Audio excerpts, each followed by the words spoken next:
What's up, folks?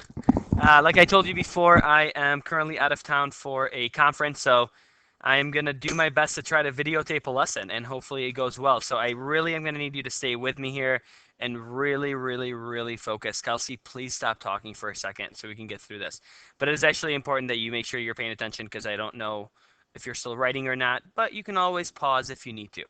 So we are going to go ahead and get started. Let me turn the volume down because I think I'm probably making you deaf right now. So today's topic, we're going to talk about two different types of conics. There's circles and there are ellipses.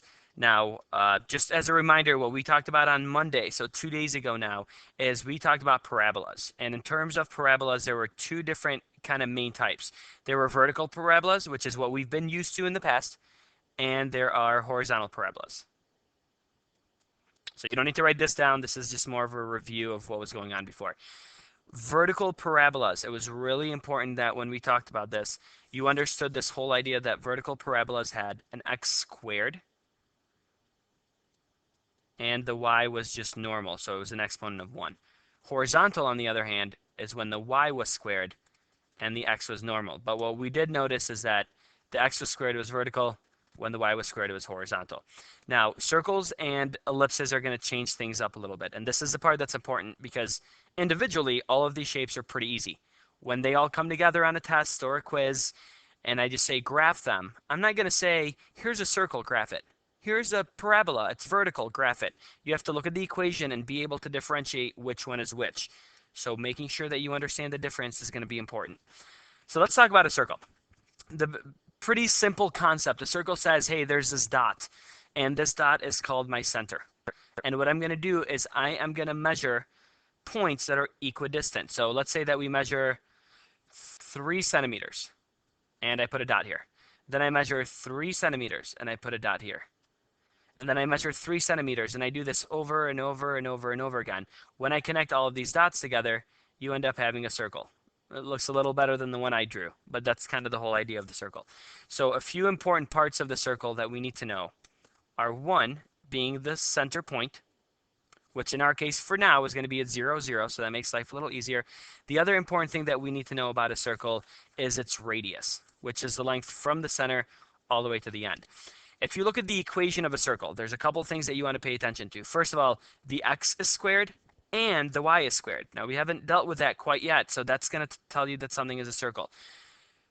And then that equals your radius squared. One thing to keep in mind is there are absolutely no fractions involved in the equation of a circle. And right now that doesn't make much sense, but when we get to ellipses and hyperbolas eventually, you're going to see fractions involved every single time. So let's look at something as simple as example A. It just says graph the conic and fill in the requested info. X squared and y squared are always going to remain x and y. The r, which in this case, or the r squared, which is 25, is going to tell me my radius. So 25 is r squared, which means what do I have to do? What do I have to do? JJ. Good. I have to take the square root of both sides, and you get your radius is 5. And earlier we said the center was going to be, you got it, 0, 0. So here's 0, 0, and the easiest way to do this is you're just going to go up 5, over, down, and to the left. So you're going to kind of hit it on all 4 sides. So I'm going to go up 5, put a dot, 2, 3, 4, 5 this way, down 5, and then over 5 in this direction. And you want to try to make this as nice as possible. So dot to dot, you just want to curve it around. Dot to dot, curve it. Bam! There we go. So we just graphed a circle. It's going to be as easy as that for the most part. Hard part is making sure you can look at this equation and realize x are squared, y's are squareds. There are no fractions, so this is the equation of a circle. That's really the tough part in terms of circles. Now let's try to work backwards. Any questions, actually? It doesn't matter because I can't answer them and I can't hear you either. Write the equation of a circle whose center is at the origin, like we've been dealing with so far today, when given the following piece of information. Radius of 12. So they're telling me that the r is 12. Well, x squared plus y squared is going to equal r squared. So the final answer is x squared plus y squared equals, good, 144.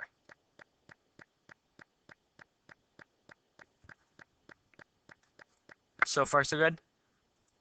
Pretty easy. Now, example C, in my opinion, is probably one of the harder ones. It asks you for the circle passing through -7, 3. So I just kind of want you to watch this visual real quick. Let's talk about what that even means. So if I had a graph, here's -7, +3. Your circle starts in the middle and goes around and actually hits that point. Whoop. Sorry. So this distance right here between the two, that's your radius, which is really the only thing we ever need to find when we write the equation of a line is the radius. So I need to find the distance from the center. So I'm looking for the distance because the distance from the center to the side of the circle is technically my radius. And I know that my center is at 0, 0, and I know that one of the points is at -7, 3. All right, so the distance formula says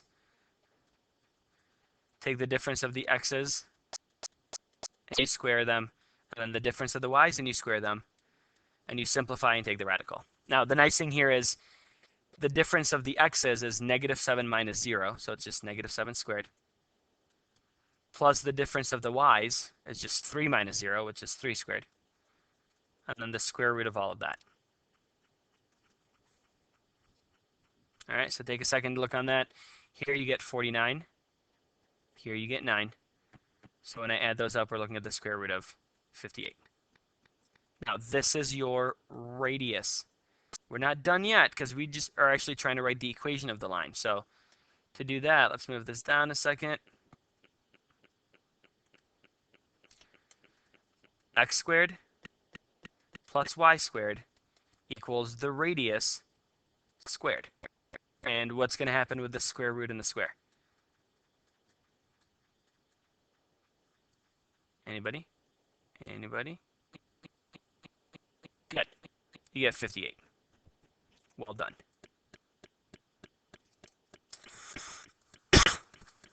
Questions?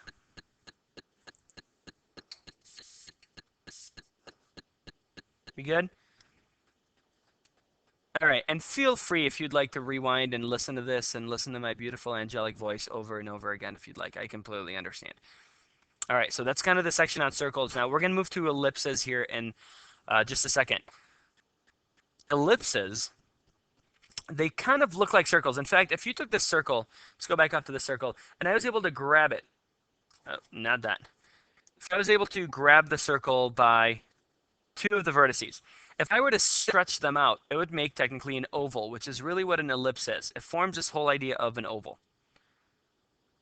So an ellipse is a set of points such as the sum of the distances between any points on the ellipse to a distinct point called the foci, so we're still finding the focus points, is the same for all other points of the ellipse. So if you look, just like parabolas, ellipses have two forms to them. There's the horizontal ellipse, and there is the vertical ellipse. All right, so let's get a few things out of the way here. If you notice, this ellipse is stretched wider horizontally. Depending on which way it's stretched, the one that's stretched the furthest, so either x or y, those are called your vertices. So since this is stretched on the x-axis more, these are your vertexes. And there's these 2 points right here that we're going to use to graph, and these are called the covertices. So this is a covertex, and this is the covertex. This point obviously is called the center. All right, and if you kind of put these, were to connect these together, it's a beautiful picture right there. This distance is A. This distance is A. This distance is B. And this distance is B. You're also going to have 2 points right here. And those are called the focus points. So just like before, we had a focus. And if you notice, focus, where did we say the foci will always be? It's always going to be inside the ellipse no matter what.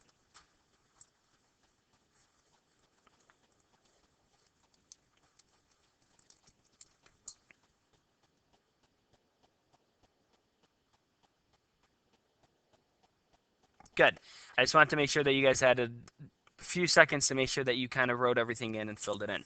Now, if we take a look at the ellipse equations, this is where things start to get a little messy. I get that. There's fractions, there's all sorts of things going on. But what I want you to pay attention to for a second is that this was kind of the equation of a circle, which is what an ellipse is very similar to. The only difference is it's stretched in different ways. Sometimes it's stretched horizontally, sometimes it's stretched vertically. But x squared plus y squared is this.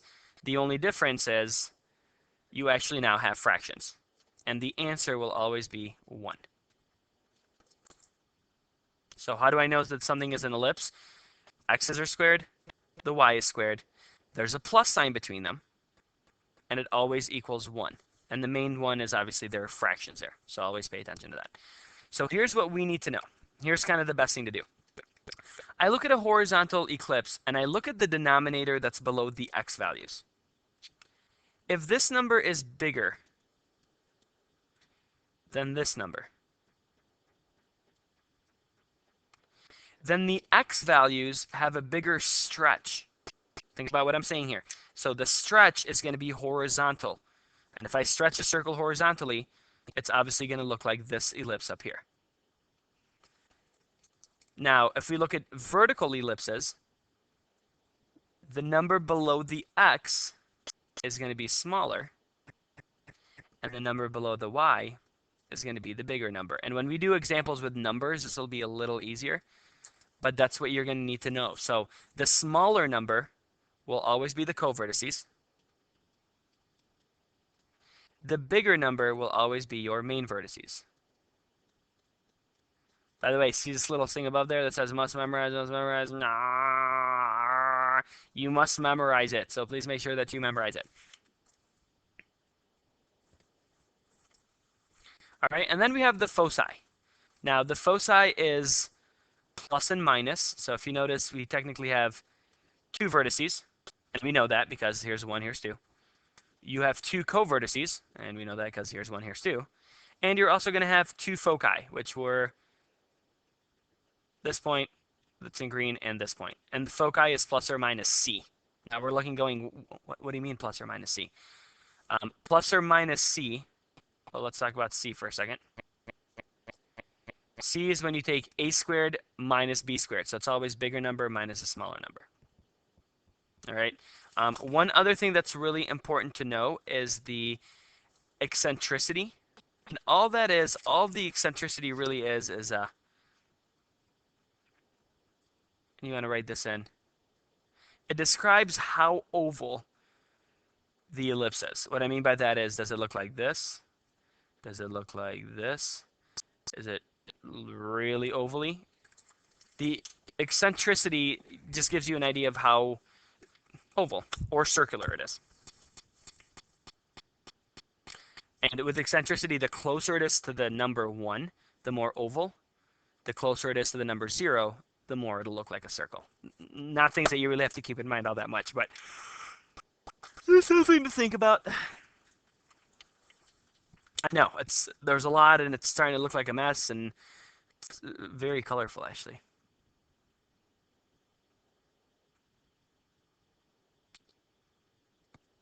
All right, we're not going to put very much into the vertical ellipse because same thing, but now it's just a little more confusing.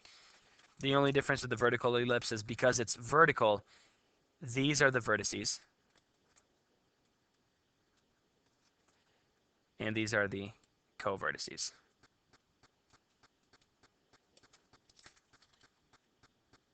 So whichever one is the longer stretch, those are the main guys. Whichever ones are not, those are the co-vertices.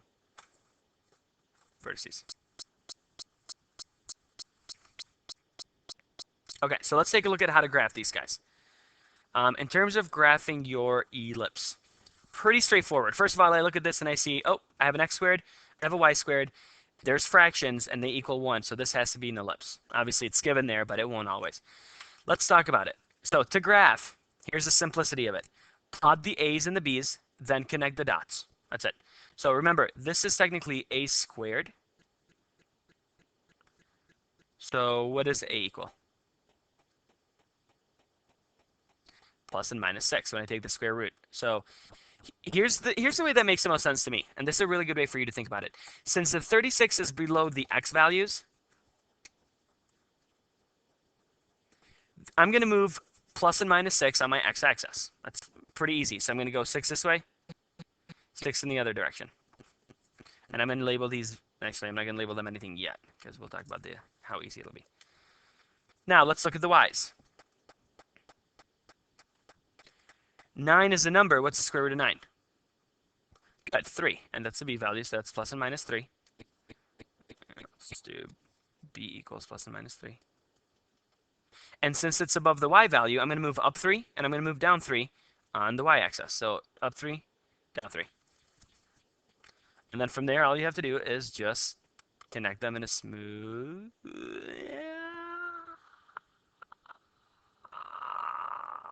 Wowie. Okay, here we go.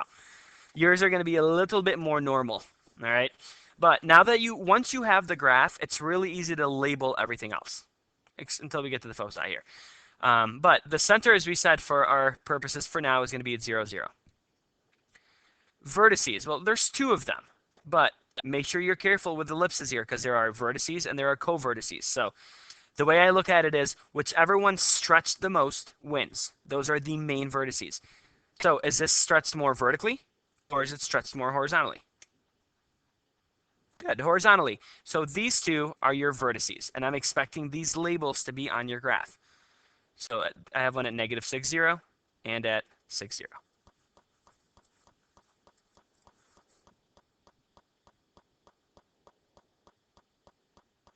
Now, if we look at the co-vertices, these are the ones that kind of lost. So they didn't have as much power as the stretch. So these have to be the vertical ones. So co-vertices, go ahead and label those CV. And those are going to be at 3, 0. Or excuse me, other way. Those are going to be at 0, 3 and 0, negative 3.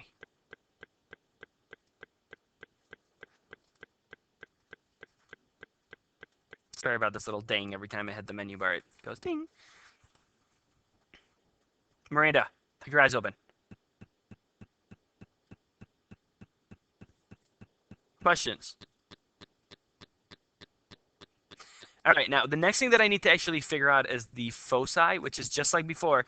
There's 2 of them, but the foci are going to be inside, just like focus points are, inside of the shape. So let's take a look at it. To figure out the foci is you're going to use c squared equals a squared minus b squared and then find c. So it's basically, you know, this a squared minus b squared. You're basically just using the bigger number. So a squared, a is this big number, which is 36, and it's already squared, minus b squared, which is 9. 36 minus 9 is not 25, it's 27. So c squared equals 27. Now, what do I actually need? I need c.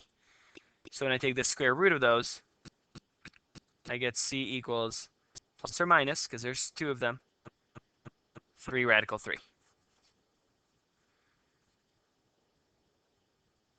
All right, so where is my foci? Well, your foci will always be in line with your main vertices. Not the co-vertices, the main ones. The main one's 1, so they get kind of a little bit of everything. So you have a point at 3 radical 3. Now, on a calculator, where is 3 radical 3? So that's a good question. I'm going to figure it out right now. 3 radical 3 is about 5.2, so about 5. So I'm going to go to 5. Where's 1, 2, 3, 4, 5, and then a little bit past that, there's your foci number 1. And go this way, and there's foci number 2. So the coordinates of those are, and you can just write it as 1 point. Here's the easiest way. Plus and minus 3 rad 3, 0.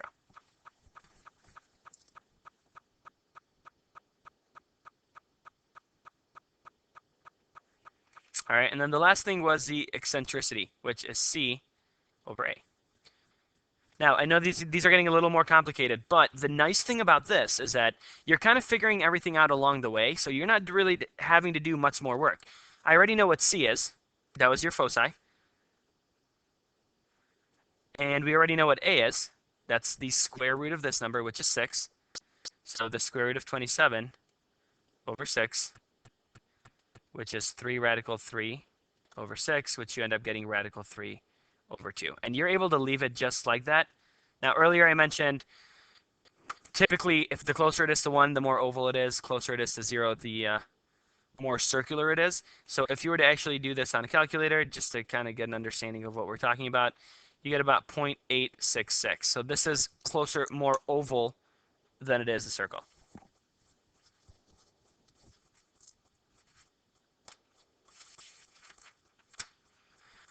How are we doing? What's the word? Good. Great. Fan-freaking-tastic. Here we go. Let's move on to the last one. So when I look at example number 2, I see a few things. One, I see x squared and I see y squared. And it has to be an ellipse because there's a plus sign between the two. Center is at 0, 0. Again, before you fill the vertice, covertice, I'm telling you, plotting them will make life so much easier for you. So let's look at the x values. Since 25 is under the x, the square root of it is plus and minus 5. So I'm going to go 5 to the right, and I'm going to go 5 to the left. The y values, the number underneath the y is 49. So the square root of that is plus or minus 7. And since it's underneath the y squared, this is going to move on the y-axis. So I'm going to move up 7 here, and I'm going to move 7 down here. And then from there, you're going to connect them in one smooth... Okay, I'm sorry. This had a little technical difficulties right here. So let's fix that. Wow, more technical difficulties, but you get the point.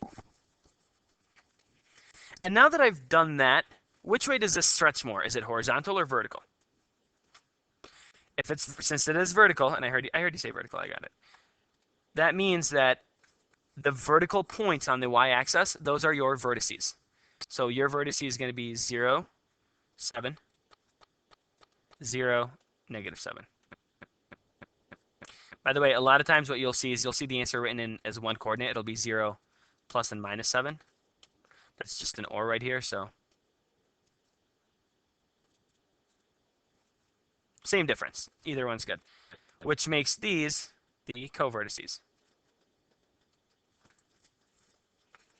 Make sure that you're just obviously putting the points in correctly, so be careful with the 5, 0 and not 0, 5 x values and y values when you're naming coordinate points.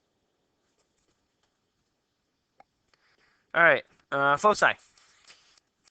A squared minus b squared. Basically, it's the bigger denominator minus the smaller denominator, and that gives you your foci squared. So 49 minus 25, what do we got? Good, that gives me 24 equals the foci squared. When I take the square root, you get plus or minus 2 radical 6. By the way, it's a square root of 24, but you simplify it. And remember, we said the foci will always be the same on the same kind of axis as the main vertices. Since the main vertices are vertical, I'm going to put 2 radical 6. I'm going to graph the points 2 radical 6 on that axis. Now, I just did it on a calculator, and it's about 4.9. So I'm going to go 1, 2, 3, 4, just under 5. Here's your foci. And I'm going to go 1, 2, 3, 4, just under 5. And here's my other foci. So think about coordinates there. It's going to be 0, 2 rad 6, and 0, negative 2 rad 6. Again, if you really want to use this notation so you're only writing it once, that's totally fine too. Notice how all of these are points though? Please, please, please, please don't do all of this hard work and then tell me that the vertice is 7 and negative 7. I need to know that it's the coordinate point 0, 7, and it's the coordinate point 0, negative 7. All right, and then now for the last thing, let's talk about the eccentricity. So it's the C value, which we figured out was 2 rad 6, over the A value, which was the bigger number. A is always the bigger number, over 7. And if you do this on a calculator, you'll get, yeah, let me see what you get.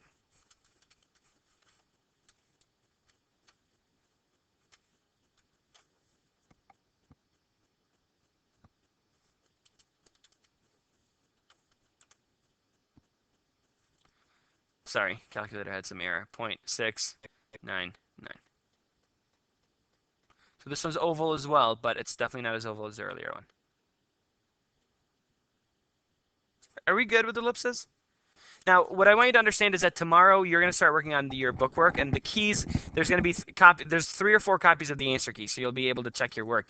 10.2 that you're starting on tomorrow deals only with parabolas. So the notes we took on Monday, it deals with vertical and horizontal. So every single time you deal with parabola problems, stop and go, is it a vertical parabola or a horizontal parabola? Get the shape in your mind, depending on which direction it opens, and then solve everything from there. Focus is always inside, director is always outside. On Friday, when you do your 10.3 bookwork, these all 100% have to deal with just circles. So you're just going to the top portion of these notes that we're taking right now. And then on Monday, 10.4 bookwork, this is when you're going to be using your ellipse notes. But all of these are going to be, you're going to be able to use these notes to walk through it. And if you want to play this tape on Thursday and Friday and Monday, I mean, if you want to download this, maybe onto your iTunes account, put it on your iPod, listen to it when you go to bed, that's fine too. But this recording will be available if you need it. Okay, let's finish it off with the last part, because everything we've been doing basically has been graph it, now write the equation. Graph it, now write the equation. Write the equation of the ellipsis with the center at the origin and the given information. The vertices are at plus and minus 8. So I'm looking at this thing and I'm like, okay, here's 8, 0, here's negative 8. The covertices are at, here's this, and here's that. So these numbers are on the x-axis, which means it'll be x squared over this number squared. Always a plus sign. Y squared over this number squared. And it always equals 1. Pretty freaking simple.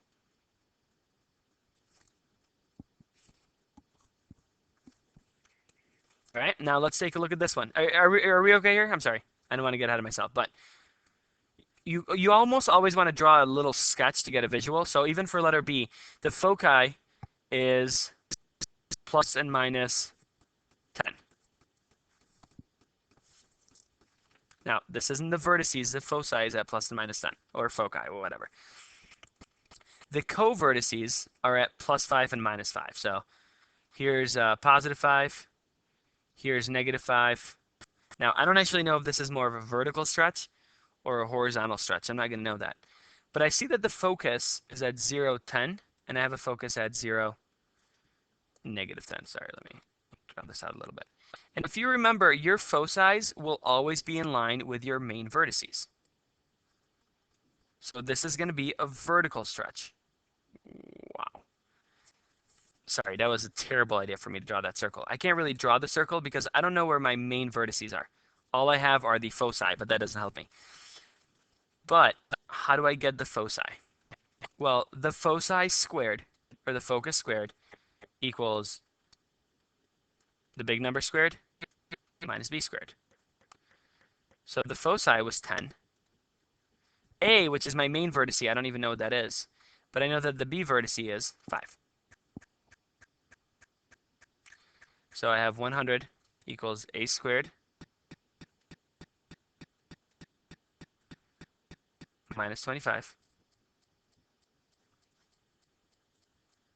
And when I add 120 or 25 to both sides, I get a squared equals 125.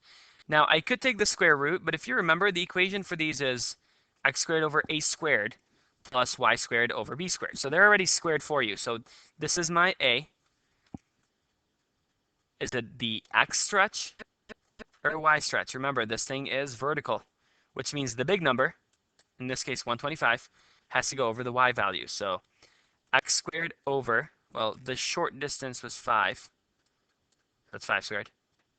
Plus y squared over 125. And all of that equals 1. I'm assuming we're going to need a little bit more time on this, but that's kind of the general idea of writing these equations. Questions? Be sure? Positive. Okay, what we are going to do is I'm going to go ahead and we are done with the lecture for circles and ellipses. What I would do right now, because you do have a little bit of time, is I would grab a book and I would start working on the parabola problems. You ideally want to be able to finish these in class, that way you don't have to worry about homework. And then we are set to go. I miss you guys already. I know it's hard, but even as I'm making this recording, I'm just, a tear is about to run down my face because I'm not going to see you for a week. So good luck with everything, and if you have questions, write them down, save them. Remember, you will all be getting an A on the test for this chapter unless you are not doing your homework. So look at your notes, do your homework, and I'll see you guys later. Have a great weekend. Peace.